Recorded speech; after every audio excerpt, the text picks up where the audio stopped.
wabarakatuh. Salam, salve, Om Swastiastu, Nama Budaya, Salam Kebajikan, Salam Pancasila.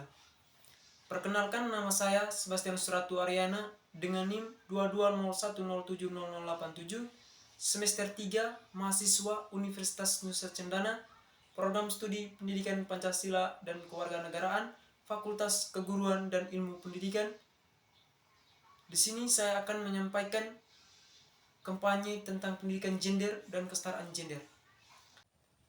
Video ini saya buat untuk memenuhi ujian akhir semester mata kuliah pendidikan gender dengan dosen pengampu Ibu Miriana Doko, SH, MPD. Tema yang saya ambil membahas dua aspek krisis dalam masyarakat, yakni peminggiran terhadap perempuan dan kekerasan psikologis yang disebabkan oleh faktor ekonomi. Sebelum kita masuk pada pengertian pendidikan gender, saya akan menjelaskan apa itu pendidikan dan gender.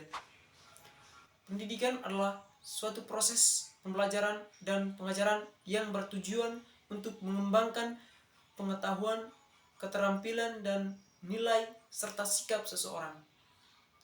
Sedangkan gender itu sendiri adalah sistem peran, tanggung jawab, perilaku, dan harapan masyarakat tempatkan pada individu berdasarkan jenis kelamin mereka.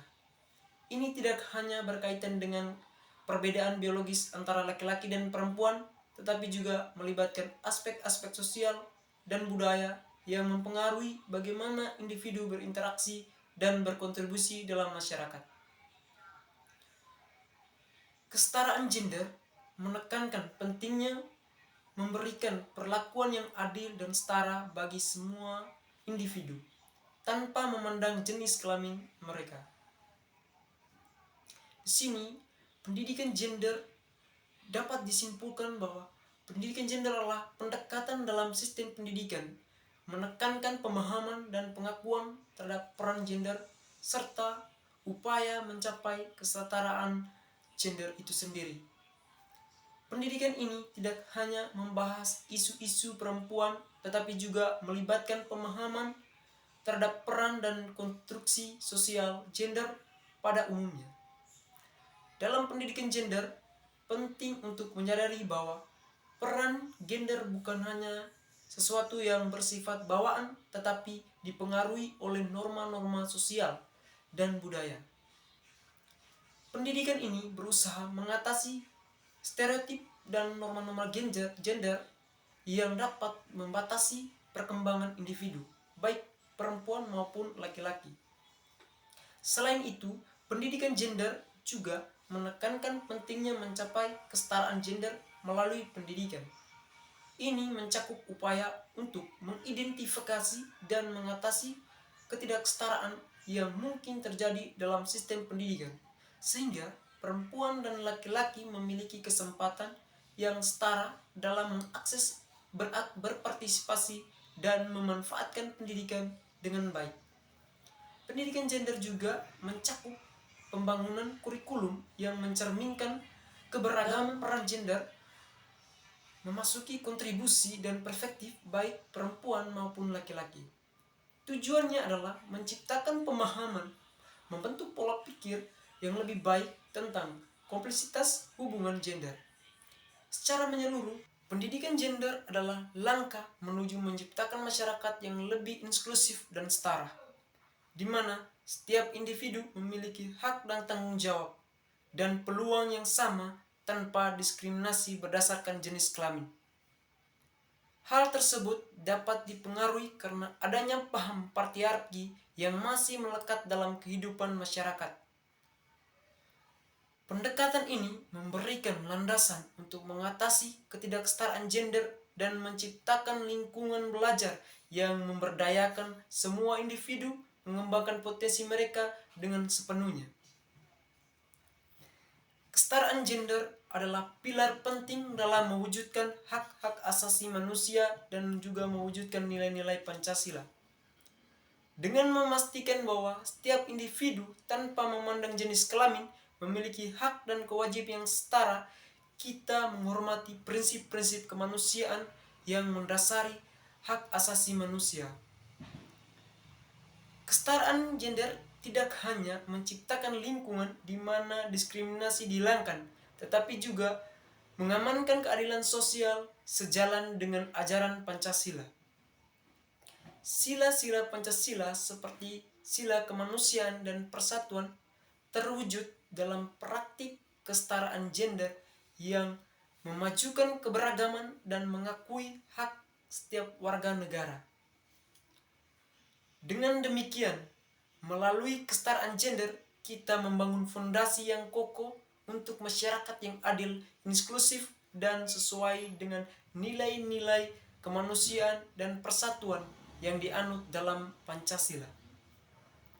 Tema yang saya ambil membahas dua aspek krisis dalam masyarakat, yakni peminggiran terhadap perempuan dan kekerasan psikologis yang disebabkan oleh faktor ekonomi. Peminggiran terhadap perempuan menggambarkan situasi di mana seorang individu meremehkan dan menganggap bahwa perempuan tidak layak menjadi pemimpin. Banyak pemikiran masyarakat menganggap perempuan itu lemah dan tidak pantas menjadi pemimpin. Ini mencerminkan ketidakadilan gender dan stereotip yang dapat membatasi peran serta potensi perempuan dalam berbagai bidang, termasuk dalam bidang kepemimpinan. Peminggiran ini seringkali berkaitan dengan pandangan patriarki yang masih melekat dalam budaya.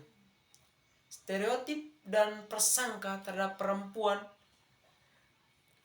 untuk memimpin dapat menciptakan lingkungan yang tidak mendukung perkembangan karir perempuan dan merugikan potensi kepemimpinan yang dapat mereka bawa menjadi ke meja pembicaraan.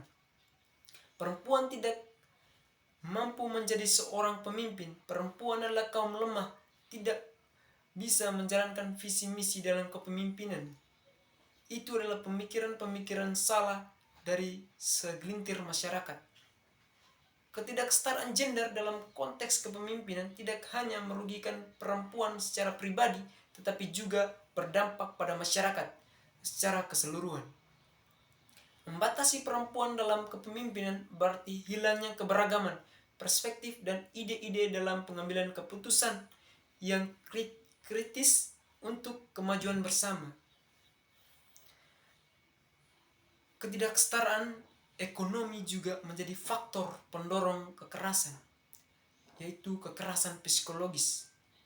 Individu menghadapi tekanan ekonomi seringkali menjadi sasaran bullying karena kondisi ekonomi yang sulit dapat memicu perilaku merendahkan yang lebih jauh. Kekerasan psikologis semacam ini dapat melibatkan penghinaan dan ejekan. Kekerasan psikologis terhadap individu dengan ekonomi yang rendah atau miskin seringkali terikat dengan stigma dan stereotip sosial yang dapat memperburuk suatu kondisi. Dalam konteks kesetaraan gender, seorang mungkin mengalami beban tambahan karena kondisi diskriminasi gender dan ketidaksetaraan ekonomi. Ini bisa mencakup penghinaan terhadap peran tradisional gender dan merendahkan martabat mereka berdasarkan status ekonomi. Oleh karena itu, kekerasan psikologis dapat menjadi alat ketidaksetaraan gender dan melibatkan diskriminasi gender dalam tekanan psikologis yang dialami individu tertentu. Kekerasan psikologis ini terhadap laki-laki miskin atau dengan ekonomi rendah juga dapat dikaitkan dengan kesetaraan gender. Meskipun perempuan seringkali menjadi korban ketidaksetaraan gender, tetapi laki-laki juga dapat menghadapi tekanan dan diskriminasi, terutama jika dikaitkan dengan stereotip ekspektasi sosial terhadap peran gender mereka. Oleh karena itu, kekerasan psikologis terhadap laki-laki miskin dan mencerminkan kompleksitas isu-isu gender dan ketidaksetaraan dalam suatu lingkungan. Sekian penjelasan dari saya. Berikut ini saya akan menayangkan drama singkat dengan tema peminggiran perempuan dan kekerasan psikologis karena adanya tindakan bullying. Selamat menyaksikan.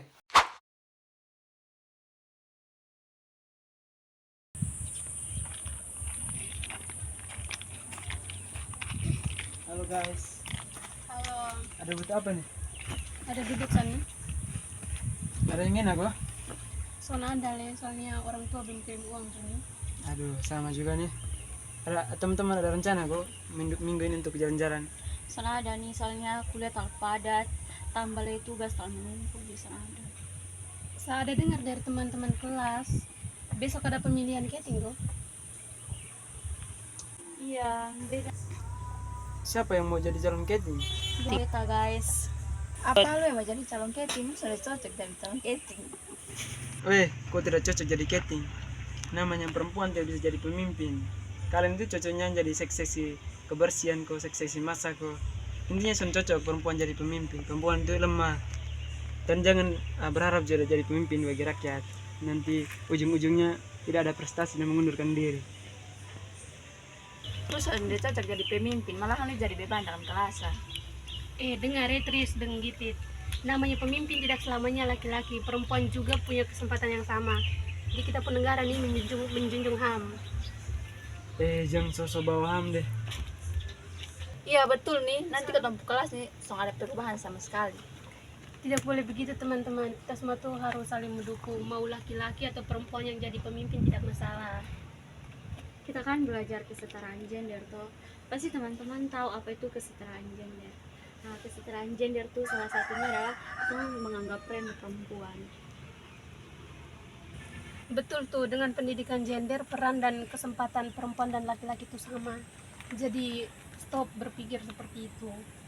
Iya. Saya minta maaf ya Cindy. Jangan lebih hati oh. Aduh be jadi malu be minta maaf ya Cindy. Ya sama papa. Iya jadi kedepannya tuh Om Duan itu boleh berpikiran seperti itu lagi. Iya kayak nih. Jadi fix besok nih kita dukung Kak Cindy jadi catering toh.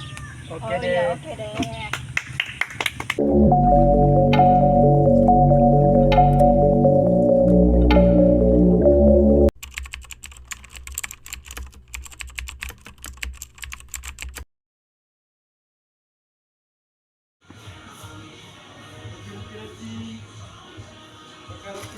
Sampai mana nanti sebelah tuh?